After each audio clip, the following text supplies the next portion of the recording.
ফিলিস্তিনি প্রতিরোধ গোষ্ঠীগুলিও গাজায় ইসরায়েলি স্থল আক্রমণ ও দখলদারিত্বের বিরুদ্ধে প্রতিরোধ অব্যাহত রেখেছে। প্রতিরোধ যোদ্ধারা গাজায় ইসরায়েলি অবস্থানে রকেট হামলা চালায়। হামাসের আল কাসাম ব্রিগেড গাজায় এবং এর বাইরে বেশ কয়েকটি ইসরায়েলি অবস্থান লক্ষ্য করতে স্থানীয়ভাবে তৈরি রাজুম রকেট আর্টিলারি শেল ব্যবহার করেছে।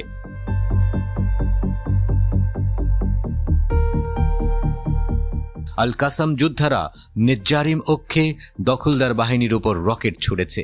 114 মিলিমিটার রকেট দিয়ে মিফতাহিম গ্রুপিং এবং খান ইউনিসের উত্তর পূর্বে নিরিম মিলিটারি সাইটকে টার্গেট করে আল কাসাম। বিকেলে ইসরায়েলের নিরিম বসতিতে সাইরেন বেজে ওঠে এবং বেশ কয়েকটি রকেট ওই এলাকায় আঘাত হানে।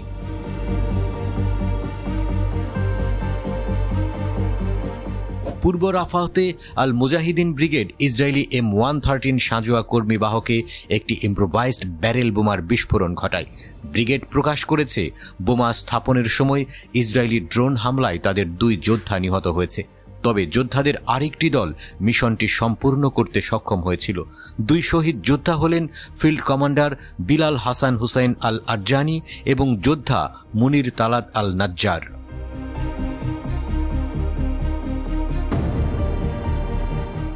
আল মুজাহিদিন ব্রিগেড কেন্দ্রীয় গাজার দেইর আল বালাহের পূর্বে ইসরায়েলি দখলদার বাহিনীকে লক্ষ্য করে স্থানীয়ভাবে তৈরি 2টি হাসেব রকেটও নিক্ষেপ করেছে।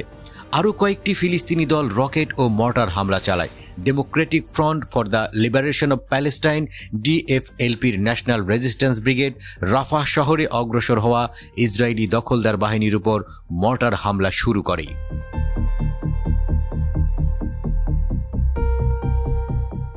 Popular Front for the Liberation of Palestine PFLPর Abu Ali Mustafa Brigade Netzarim অক্ষে দখলদার বাহিনীর দিকে রকেট নিক্ষেপ করেছে। একই অক্ষে ইসরায়েলি দখলদার বাহিনীর কমান্ড ও কন্ট্রোল রুম লক্ষ্য করে তারা আল নাসের সালাহ আল দিন ব্রিগেডের সাথে একটি যৌথ রকেট হামলাও শুরু করে।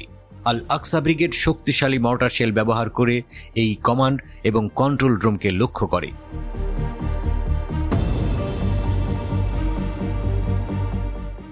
এদিকে গাজায় যুদ্ধবিরতি এবং জিম্মি মুক্তির লক্ষ্যে কাতারের রাজধানী দোহায় আলোচনায় ইসরায়েল যে নতুন শর্ত দিয়েছে তা প্রত্যাখ্যান করেছে ফিলিস্তিনি স্বাধীনতাকামী সশস্ত্র গোষ্ঠী হামাস। হামাসের কর্মকর্তারা বলছেন তারা ইসরায়েলের নতুন শর্তগুলো মানবেন না। বার্তা সংস্থা AFP জানিয়েছে, ইসরায়েলের নতুন শর্তের মধ্যে রয়েছে যুদ্ধবিরতির সময়ে মিশর সীমান্তে গাজার অভ্যন্তরে সেনা রাখা। কিন্তু হামাসের একটি নির্ভরযোগ্য সূত্র AFPকে জানিয়েছে তারা ইসরায়েলের এ শর্ত মানবে না। তারা গাজায় সম্পূর্ণ যুদ্ধবিরতি চায়।